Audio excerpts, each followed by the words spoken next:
इस खास चर्चा में आपका स्वागत है।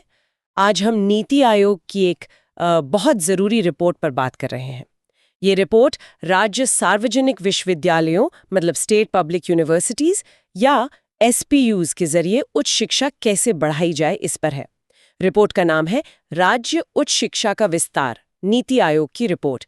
ये आई थी 10 फरवरी 2025 को और हमारा मकसद है इसके जो मुख्य पॉइंट्स हैं उनको समझना, खासकर इसलिए क्योंकि देखिए भारत की 80% हायर एजुकेशन तो इन्हीं एसपीयूज़ से चलती है। रिपोर्ट ये भी मतलब इसलिए खास है क्योंकि ये पहली बार सिर्फ एसपीयूज़ पर फोकस कर रही है और इसमें करीब 80 सिफारिशें हैं। ये सिफारिशें नई शिक्षा नीति एनईपी 2020 और विकसित भारत 2047 के लक्ष्यों को देखती हुई हैं। एनईपी 2020 का तो लक्ष्य है कि 2035 तक एसपीयूज़ में एनरोलमेंट 7 करोड़ तक ले जाना है। तो इन विश्वविद्यालयों के सामने सबसे बड़ी चुनौतियां क्या दिख रही हैं? देखिए, रिपोर्ट जो सबसे बड़ी चुनौती बताती है वो है निवेश की कमी, भारी कमी और साथ ही बेहतर फाइनेंशियल मैनेजमेंट की जरूरत। सिफारिश तो यह है कि केंद्र और राज्य मिलकर शिक्षा पर जीडीपी का 6% खर्च करें, पर अभी क्या स्थिति है? मुश्किल से 0.62% के आसपास।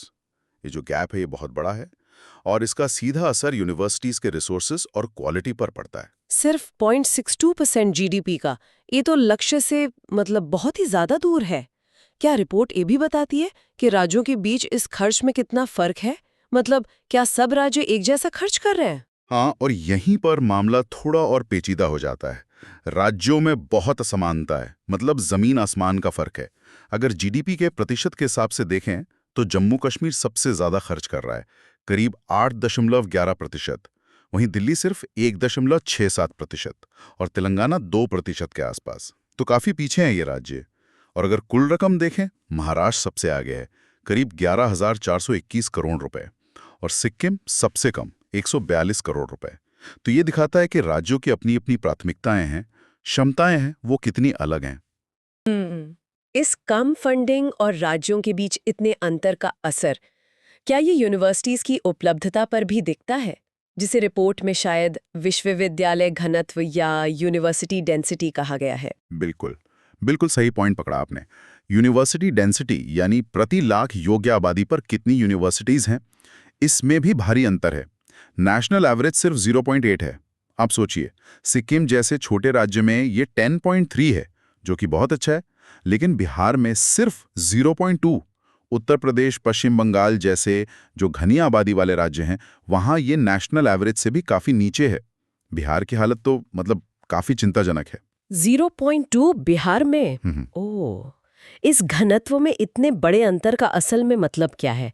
क्या ये सीधे सीधे अफसरों की असमानता नहीं बना रहा? निश्चित रूप से सीधा मतलब यही है कि बिहार या यूपी जैसे राज्य के जो युवा हैं, उन्हें अपने ही राज्य में हायर एजुकेशन के मौके कम मिल रहे हैं उनकी तुलना में जो सिक्किम या दूसरे बेहतर घनत्व वाले राज्यों में रहते हैं। ये तो मतलब समान अवसर का जो सिद्धांत है उसके बिल्कुल खिलाफ जाता है। ये तो चुनौतियों की बात हो गई। क्या रिपोर्ट में कुछ पॉजिटिव पहलू भी दिखे, कुछ अच्छा भी हो रहा है? हाँ, ऐसा नहीं है कि सब नेगेटिव ही हैं, कुछ उम्मीद की किरणें भी हैं। जैसे महिला नामांकन के आंकड़े। केरल, छत्तीसगढ़, हिमाचल प्रदेश ऐसे कई राज्य हैं जहां महिलाओं की एनरोलमेंट रेट पुरुषों से ज्यादा है। ये एक बहुत बड़ा सामाजिक बदलाव दिखाता है। और एक और बात, प्रति युवा हायर एजुकेशन पर जो औसत खर्च है वो भी बढ़ा है। 2005-06 में ये 2,174 रुपए था, जो 2019-20 में बढ़कर 4,921 रुपए हो गया है। अच्छा, खर्च बढ़ा है, लेकिन क्या इस बढ़े हुए खर्च में भी राज्यों के बीच वही असमानता है? हाँ, दुर्भाग्य से वो है। औसत खर्च तो बढ़ा, लेकिन राज्यों के बीच की जो खाई है वो भी चौड़ी हुई है। केरल, तमिलनाडु, महाराष्ट्र जैसे राज्य प्रति युवा कहीं ज्यादा खर्च कर रहे हैं, जबकि राजस्थान, पंजाब जैसे राज्य इसमें काफी पीछे हैं। तो एक तरफ सुधार है, दूसरी तरफ असमानता भी बढ़ रही है। रिपोर्ट में सुधार के लिए करीब 80 सिफारिशें हैं। क्या ये सिर्फ फंडिंग पर ही है या दूसरे पहलू भी शामिल हैं? नहीं, ये सिफारिशें काफी फैली हुई हैं, सिर्फ पैसों की बात नहीं है। इनमें यूनिवर्सिटीज का गवर्नेंस सुधारना, करिकुलम को मॉडर्न बनाना, टीचर्स की भर्ती, उनकी क्वालिटी बढ़ाना और हाँ, यूनिवर्सिटीज को ज्यादा ऑटोनॉमी देना, ऐसे कई अहम सुझाव हैं। ये सिफारिशें असल में सिस्टम के लगभग हर पहलू को छूती हैं, एक तरह का रोड मैप देती हैं। तो कुल मिलाकर देखें तो ये रिपोर्ट एसपीयूज के सामने जो गंभीर वित्तीय और ढांचागत चुनौतियां हैं, जैसे कम निवेश, असमान घनत्व, इनको साफ तौर पर सामने लाती है। लेकिन साथ ही महिला शिक्षा जैसे कुछ एरिया में कुछ राज्यों की सफलता भी दिखाती है, और राज्यों के बीच भारी असमानता वो तो एक बड़ी सच्चाई है। बिल्कुल। और यहीं पर मेरे ख्याल से सबसे बड़ा सवाल खड़ा होता है। रिपोर्ट ने 80 सिफारिशों का एक खाका तो दे दिया है, लेकिन जैसा हमने अभी आंकड़ों में देखा, हर राज्य की ज़मीनी हकीकत, उनकी फाइनेंशियल कैपेसिटी, उनकी प्राथमिकताएं वो बहुत अलग हैं। तो ऐसे में ये सोचना बहुत ज़रूरी है कि एनईपी 2020 के जो इतने बड़े लक्ष्य हैं और क्वालिटी सुधारने की जो बात है, उसे सभी राज्यों में एक जैसा कैसे लागू किया जा सकता है। क्या सिर्फ एक नेशनल रोड मैप काफ़ी होगा, या फिर हर राज्य के लिए उसकी खास परिस्थितियों को देखते हुए अलग से कस्टमाइज्ड रणनीतियों की ज़रूरत पड़ेगी, ताकि कोई भी राज्य पीछे न छूट जाए? ये एक बड़ा सवाल है। इसी विचार के साथ आज की ये चर्चा यहीं समाप्त होती है।